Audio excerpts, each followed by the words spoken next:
တော့တပုတ်ဖြစ်ပါတယ်ကလပ်စရိုးလို့ခေါ်ပါတယ်ခင်ဗျားဒီပွဲကိုလာဖို့အတွက်ကလပ်တွေဖြတ်ခဲ့ရရှိရဲအဲ့တော့ဘယ်တော့မှအဲ့နေရာကိုပြန်မသွားနဲ့ပေါ့နော်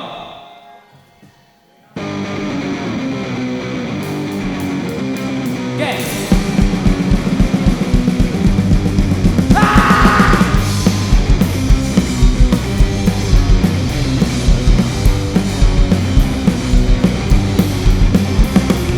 လေကစားတဲ့ပြီးသေးဦးရဲ့လေကတခြားမှာဆွဲအောင်မယ်ခါရလုံးအချိန်လေးပဲရောက်သွားတယ်ခံတဲ့အချိန်လေးမရွှေတော့ဘူးရဲ့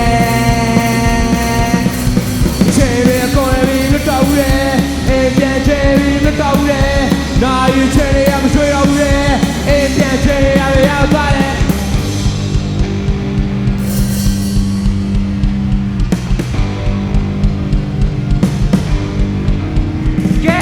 နေကစားတဲ့ချိန်ပြီးသေးဦးရဲ့ Let's go မနေကတခြားငါတွေ့ရအောင်မယ်ကာယလုံးမချိန်နေပဲရောက်သွားတယ်